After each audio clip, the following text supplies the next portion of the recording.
शिक्षा और अध्ययन। शिक्षा और अध्ययन में आपका स्वागत है। तो ये जो है हमारे एंटोनियम्स के पार्ट्स चल रहे हैं, हमारे प्रैक्टिस सेट्स, और ये प्रैक्टिस सेट नंबर 5 है। ठीक है, इसमें भी आपके एज यूजुअल 10 क्वेश्चंस होंगे जिसमें आपको मोस्ट अप्रोप्रिएट एंटोनियम ढूंढना है जो भी हमारे गिवन वर्ड्स होंगे उनमें से। ठीक है, तो देखो आपके सामने फर्स्ट जो हमारा वर्ड है ओके, वो हमारे सामने एक तरीके से आ चुका है। तो सबसे पहले हम लोग बात करते हैं अपने फर्स्ट वर्ड की। ठीक है, ओके, तो फर्स्ट वर्ड है फायरस। बड़ा अच्छा वर्ड है, इसके बारे में हम बहुत बार बात भी कर चुके हैं पहले, बट जब तक एग्ज़ाम्स में आता रहेगा तब तक इसकी बातें भी चलती रहेंगी। ये एक एडजेक्टिव वर्ड है, इसका मतलब भयंकर, तीव्र, क्रूर, या फिर एक वर्ड और बोल सकते हो आप खूंखार। खूंखार, डरावना भी बोल सकते हो, डरावना। ठीक है, डरावना। ठीक है, क्योंकि ये बहुत ज़्यादा क्या होता है, डरावना होता है, खूंखार होता है, ये सब जो इसके मतलब एक तरीके से आपको देखने को मिलते हैं। ठीक है, ओके। उसके बाद हम अगर मीनिंग की बात करेंगे, शोइंग इंटेंस एग्रेशन और स्ट्रेंथ, है ना, जो बहुत ज़्यादा एग्रेशन और इंटेंस एक तरीके से लेके आता है उसको हम फायरस एक तरीके से बोलते हैं। The tiger gave fierce roar before attacking its prey, है ना, मतलब अपने प्रे को अटैक करने से पहले वो बहुत ज़्यादा खतरनाक तरीके वाली क्या देता है, उसको रोर देता है एक तरीके से। ठीक है, तो ये रोर आपका नाउन हो गया, ये आपका एडजेक्टिव हो गया, जिसकी क्वालिटी को एक तरीके से बता रहा होगा। तो ऑप्शन है हमारे पास वास्ट, जेंटल, नॉइजी या फिर शोर। ठीक है, तो देखो सबसे पहले वास्ट आता है। वास्ट का मतलब होता है विशाल, बहुत ज़्यादा विशाल। ह्यूज से आप इसको रिलेट एक तरीके से कर सकते हो। जेंटल का मतलब होता है नम्र। ठीक है, नम्र, बिल्कुल नम्र, जेंटल। ठीक है, ओके। नॉइजी, नॉइजी का मतलब होता है शोरगुल से रिलेटेड। ठीक है, शोरगुल से रिलेटेड। शोर मतलब होता है आपका खट्टा बोल सकते हो, नहीं ये वो वाला शोर नहीं है। शोर मतलब एक तरीके से आप बोल सकते हो पीड़ादायक, पीड़ादायक। ठीक है, ओके, ठीक है ना, तो ये पीड़ादायक या दुखदायक, दुख देने वाला भी बोल सकते हो, दुख देने वाला। ठीक, ये जो है हम बोल सकते हैं। तो देखो सबसे इम्पोर्टेंट चीज़ क्या है, भयानक या फिर तीव्र आपको देखने को मिला। ठीक है, लेकिन अब आप जो है इसका मतलब निकालने के लिए जब जाओगे या इसको पढ़ने के लिए जब जाओगे तो इसका ये जो है मतलब एक तरीके से ये काम नहीं करना चाहिए, इसको काम करना चाहिए नम्रता के साथ, है ना। तो एक तो भयंकर जो है चीज़ या साइड किसी चीज़ की दिखाने की कोशिश कर रहे हो, एक हम किसी चीज़ की नम्रता की जो है एक तरीके से बात कर रहे हो, तो यहाँ पे हमारा सही आंसर क्या हो जाएगा, जेंटल हमारा यहाँ पे राइट आंसर हो जाएगा। ठीक है, नेक्स्ट वर्ड है फ्रूगैलिटी। फ्रूगैलिटी का मतलब होता है मितव्ययता, मतलब जो बहुत ज़्यादा बचत करता है एक तरीके से, बहुत बहुत जो कम खर्च करता है, जो कम जो खर्च करता है उसको मितव्ययी एक तरीके से व्यक्ति बोलते हैं। बचत भी आप इसको एक तरीके से बोल सकते हो। फ्रूगैलिटी नाउन वर्ड है हमारा, ITY एंडिंग वर्ड है। The quality of being economical with money और रिसोर्सेज, इसमें आपका नॉट इवन मनी इसमें इंक्लूडेड है, इसमें इंक्लूडेड आपके रिसोर्सेज भी हैं। जो भी हमारे पास रिसोर्सेज, साधन जो हमारे पास होते हैं उनको हम जो है फ्रूगैलिटी में यूज़ कर सकते हैं, इंक्लूड कर सकते हैं। ठीक है, क्योंकि हम उनको यूज़ बहुत कम करते हैं, फ्यूचर यूज़ के लिए हो सकता है हम उनको रिजर्व करके रखना चाहते हो, या फिर एक तरीके से हम लोग कंजूस भी हो सकते हैं। ठीक है, दोनों ही यहाँ पे बातें, दोनों ही पहलू यहाँ पे इंक्लूड हो सकते हैं। His frugality helped him to save enough money for his dream house, है ना। तो यहाँ पे तो एक पॉजिटिव सेंटेंस की यहाँ पे बात की गई है कि उसकी जो फ्रूगैलिटी थी उसने हेल्प किया उसको, कि इतना पैसा उसके पास बच गया कि उसका जो ड्रीम हाउस है ना वो बन के जो है एक तरीके से तैयार हो गया था। तो इसलिए उस चीज़ को, फ्रूगैलिटी को आप यहाँ पे अकॉर्डिंग टू दिस सेंटेंस आप जो है पॉजिटिव जो है इसका मतलब निकालोगे। ठीक है, एक्स्ट्रावेगेंस होता है बेफजूल का खर्च करना, बेफिजूल का खर्च करना। ठीक है, बेफिजूल का खर्च एक्स्ट्रावेगेंस होता है। पैरसीमनी, पैरसीमनी का मतलब क्या होता है, पैरसीमनी का मतलब होता है कंजूसी, कंजूसी। ठीक है, अच्छा, प्रोविडेंस का मतलब क्या होता है, प्रोविडेंस का मतलब एक तरीके से होता है दूर की सोचने वाला, क्या करना, दूर की सोचने वाला या दूर की सोचना। ठीक, ये बोल सकते हैं।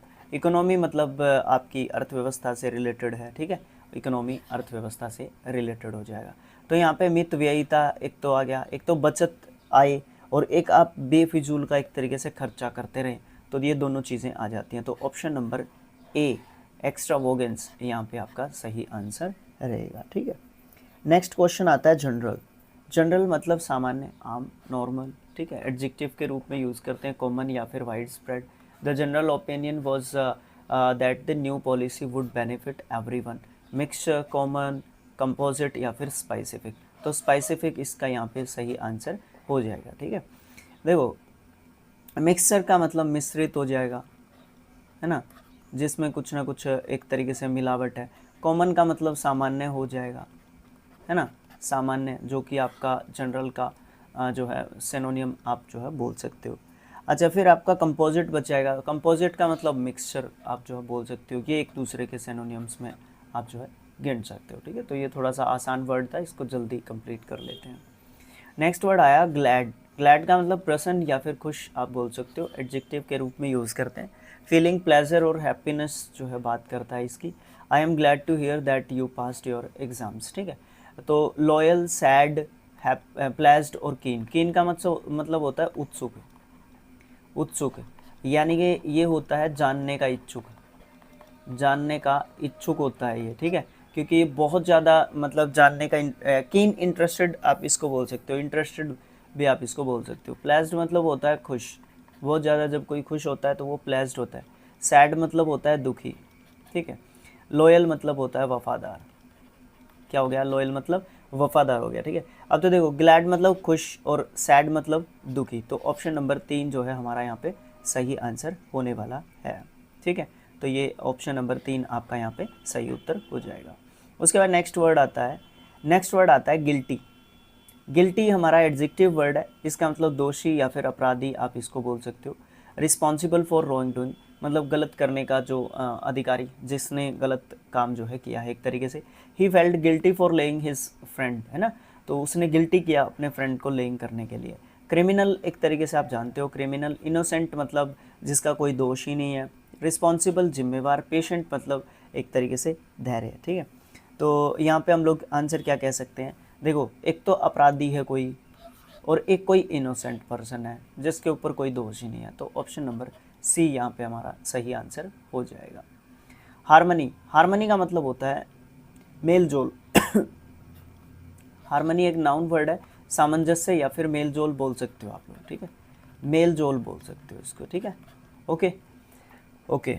A state of being, a state of peaceful coexistence, है ना, जो पीसफुली जब भी कोई काम किया जाता है तो उसको आप हार्मनी एक तरीके से बोलोगे। The orchestra played a perfect harmony, है ना, ऑर्केस्ट्रा ये स्पेलिंग टेस्ट के हिसाब से इंपॉर्टेंट जो है स्पेलिंग आप जो है इंक्लूड कर सकते हो ऑर्केस्ट्रा को। ठीक है, अडेप्टेबिलिटी, अडेप्टेबिलिटी का मतलब क्या होता है, ITY एंडिंग वर्ड है, अगेन आपका जो है नाउन वर्ड आपको देखने को मिल रहा है। अडेप्टेबिलिटी का मतलब होता है अनुकूलता, अनुकूलता, है ना, जब आप एडजस्ट कर लेते हो। क्लैरिटी मतलब एक तरीके से आपको क्लियरली आपको बोल दिया गया, यानी कि स्पष्टता आप इसका बोल सकते हो, स्पष्टता, स्पष्टता। कन्फ्लिक्ट मतलब उलझन बोल सकते हो, है ना, उलझन इसका एक तरीके से आप कन्फ्लिक्ट का बोल सकते हो। ठीक है, ओके, या फिर संघर्ष भी बोल सकते हो, संघर्ष बोल सकते हो, झगड़ा बोल सकते हो, ऐसे तो फिर बहुत बोल सकते हो। ठीक है, ओके। यूनिटी मतलब एकता, यूनिटी मतलब एकता। ठीक है, तो यहाँ पे हमारा आंसर क्या होना चाहिए, एक तो सामंजस्य मेल जोल की बात करें, एक उलझन झगड़े की बात करें, तो कन्फ्लिक्ट हमारा यहाँ पे सही एंटोनिम हमें देखने को मिलेगा। ठीक है, ओके। नेक्स्ट जो हमारा वर्ड है वो आ रहा है, फिट नहीं आ रहा भाई, गड़बड़ हो जाएगी ऐसे तो, किसी और तरीके से ले लेते हैं। अभी आ गया। ठीक है, देखो सबसे इम्पोर्टेंट बात क्या है यहाँ पे हमारा दे रखा है, ये है ह्यूमेन।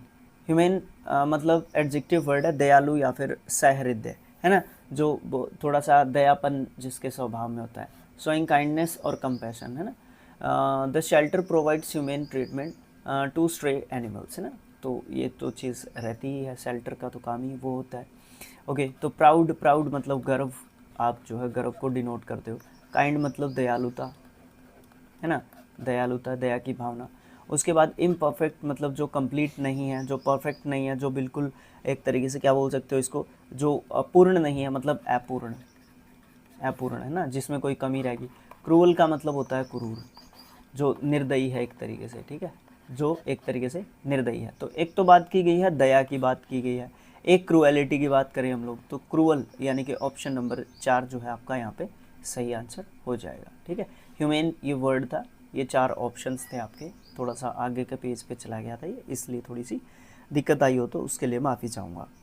हम्बल एडजेक्टिव वर्ड है, विनम्र या फिर सरल, हम इसको बोल सकते हैं।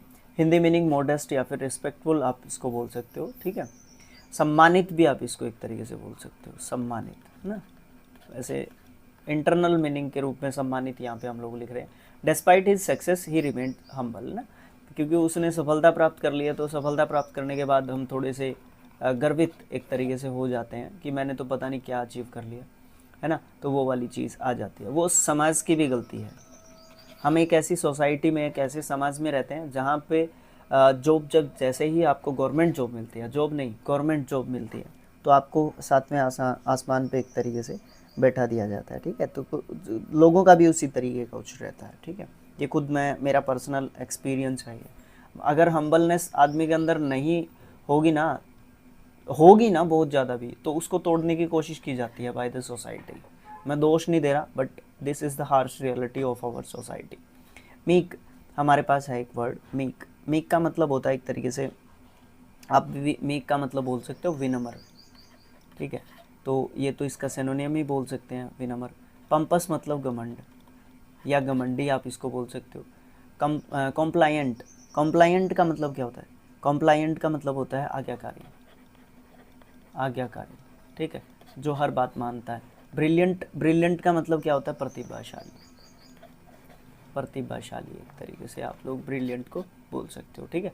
तो यहाँ पे आप एक तो विनम्र हैं, सरल हैं, आज्ञाकारी हैं, ब्रिलियंट स्टूडेंट तो हैं ही आप, तभी आपको वो चीज़ मिली। मीक जो है आप हैं, लेकिन आप पंपस नहीं हैं, तो आपका एंटोनियम पंपस एक तरीके से रहेगा, ठीक है। ओके, उसके बाद आपका नेक्स्ट वर्ड आता है ह्यूमिलिटी। ह्यूमिलिटी नाउन वर्ड है, विनम्रता या फिर दीनता, कुछ इसी तरीके का है, बट ये आपका एडजेक्टिव वर्ड है यहाँ पे, लेकिन ये हमारा नाउन है, ठीक है। रूट वर्ड भी अलग अलग है इनके। तो यहाँ पे the quality of being humble, same ही बात एक तरीके से है। His humility made him respected leader, है ना, उसकी जो ह्यूमिलिटी है ना, उसके कारण ही वो एक रिस्पेक्टेड जो है लीडर एक तरीके से है। शाइनेस, शाइनेस का मतलब क्या होता है? एक तरीके से शर्मीलापन, शर्मीलापन, है ना। या फिर एक शाइनेस का एक और मतलब जो है आप बोल सकते हो संकोच, बोल सकते हो संकोच।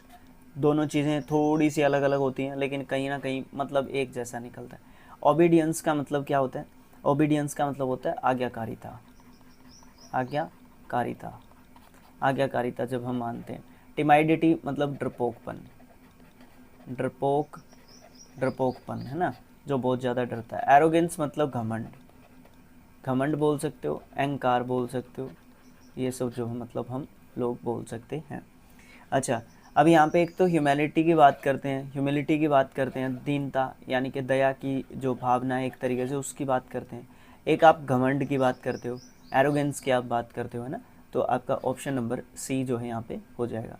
टिमाइडपन की बात नहीं हो सकती इसके साथ, ठीक है। डरपोक, डरपोक का और दीनता का कोई मतलब नहीं होता है।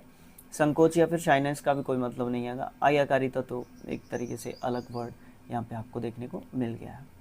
अच्छा, नेक्स्ट वर्ड आपका देखने को मिलता है idolent, indolent, sorry indolent, adjective word है। आलसी या फिर निष्क्रिय आप इसको एक तरीके से बोल सकते हो, जो कि लेजी या फिर अनविलिंग है किसी भी काम को करने के लिए, काम ना करने का इच्छुक, ठीक है। His idolent nature prevented him before achieving, है ना। तो ये तो फ्रॉम अचीविंग मतलब जो भी वो अचीव करना चाहता था अपनी लाइफ में, जो भी उसने गोल सेट किया हुआ था, उसका जो गोल को अपने को प्राप्त ना कर पाने का मेन कारण उसका इंडोलेंट जो बिहेवियर था या नेचर था, उसके कारण जो है वो चीज़ नहीं कर पाया। बिकॉज वो अपने काम को जो है कर नहीं रहा था, अपने काम को अच्छे तरीके से कर नहीं रहा था, तो दैट इज़ वाई वो जो है अपना जो गोल था उसको अचीव तो एक तरीके से नहीं कर पाया। तो एक्टिव का मतलब आप एक तरीके से बोल सकते हो सक्रिय एकदम से, ठीक है। सक्रिय इसको एक तरीके से बोल सकते हो। लेज़ी को मतलब आलसी को बोलते हैं लेज़ी, तो वो तो इसके लिए सिनोनिम बोल सकते हो आप इंडोलेंट का, ठीक है। अनस्किल्ड मतलब जिसके पास कोई स्किल नहीं है, जो कुशल नहीं है, जो क्या नहीं है, कुशल नहीं है, वो क्या है, अकुशल है। स्लगिश का मतलब क्या होता है, स्लगिश का मतलब होता है एक तरीके से सुस्त, ठीक है ना, सुस्त। एक तो आलसी है, एक एक्टिव है, तो ये बात आपकी देखने को मिलती है, ठीक है। लेज़ी या फिर स्लगिश, ये आप इसके सिनोनिम्स में ले सकते हो इंडोलेंट के। और अनस्किल्ड थोड़ा सा एक अलग वर्ड यहाँ पे हो जाएगा, और एक्टिव आपका एंटोनियम आपको यहाँ पे देखने को मिल जाएगा, ठीक है। सर मेरे को पीडीएफ चाहिए जो आपने पढ़ाया, ये है आपका A4 साइज़ में और प्रिंटेबल फॉर्म में है, प्रिंटेबल फॉर्म में है ये पीडीएफ, ठीक है। ये आपको कब मिलेगा, ये आपको मैंने बताया कि आपको 16 जो है प्रैक्टिस सेट हैं आपके टोटल एंटोनियम के। यहाँ पे आपके 5 कंप्लीट हो चुके हैं। जैसे ही 5 और कंप्लीट हो जाएंगे, 10 के आसपास या 12 के आसपास जब हमारे हो जाएंगे, तो आपका पीडीएफ मैं तैयार करके टेलीग्राम चैनल पे डाल दूँगा। स्किल IQ एजुकेशन सेम नाम से आपका टेलीग्राम चैनल है, इसको आप लोग ज्वाइन कर सकते हो, ठीक है। ये आपका चैनल है, ये आपका दूसरा यूट्यूब चैनल है, मेन चैनल आपका, ठीक है। और आप ये वीडियो देख रहे हो शिक्षा और अध्ययन पे, ठीक है, शिक्षा और अध्ययन पे। और ये अपना दूसरा चैनल है, ये दोनों चैनल यूट्यूब पे मिलते हैं।